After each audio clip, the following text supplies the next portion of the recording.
As 2022 is dawning, the European Space Agency readies itself for another year filled with exciting missions, new milestones in human spaceflight, and cutting-edge science. At the end of 2021, the long-anticipated James Webb Space Telescope was launched from Kourou on top of an Ariane 5. This new space telescope is a partnership between ESA, NASA, and CSA.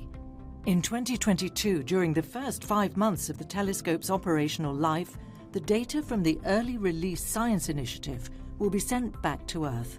This data will be made available immediately, providing the entire scientific community with early access.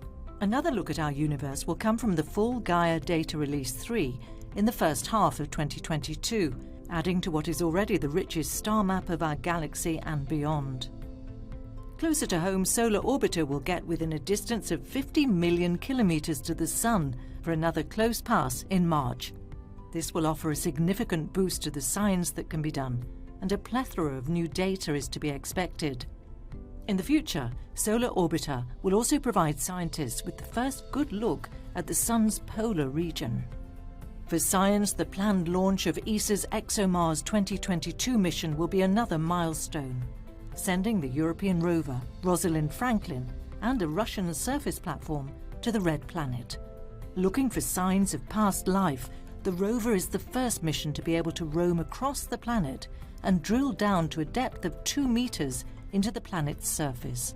The launch and early orbit phase of the mission will be spearheaded from ESA's main control room at ESA in Germany, and is bringing together expertise in mission control, deep space communication, interplanetary navigation, and flight dynamics. In Europe, a combination unique to ESA.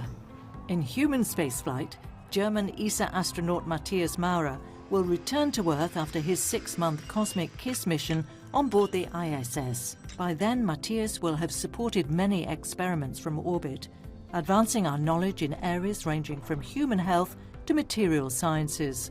The end of his mission might even have a bit of an overlap with the new mission of his fellow ESA astronaut, Samantha Cristoforetti. Samantha will launch to the ISS in the spring of 2022 for her second long-duration mission on board the ISS. Her first mission, called Futura, made her the first Italian woman in space.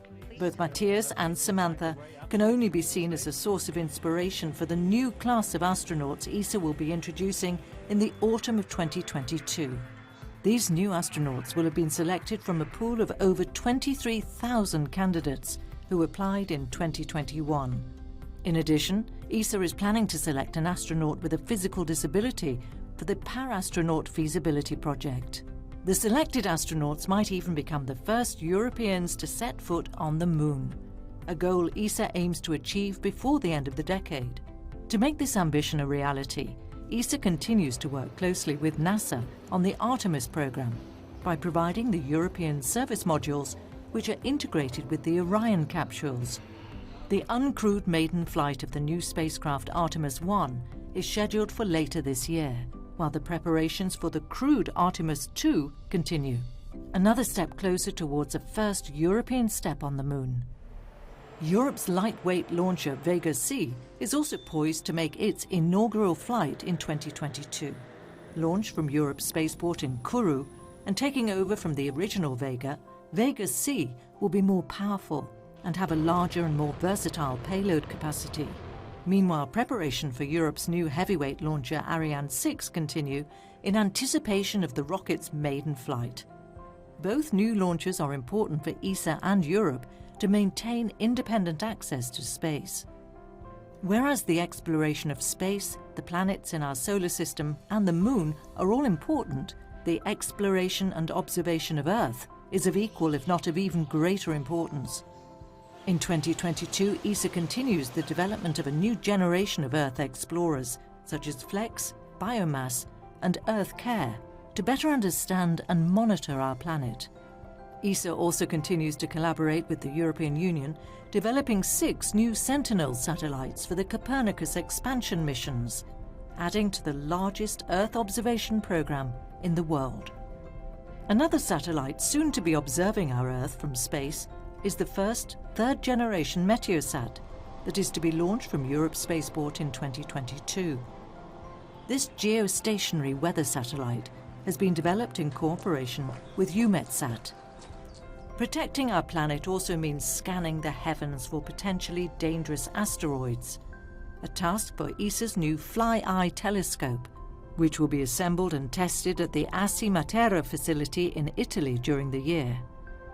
In 2022, ESA's Directorate of Telecommunications and Integrated Applications will continue to support European industry to innovate and succeed in the highly competitive global market for telecommunications satellites by offering its expertise, experience, and its reputation for reliability. It also develops space-enabled connectivity through next-generation 5G connections. ESA remains ambitious as ever.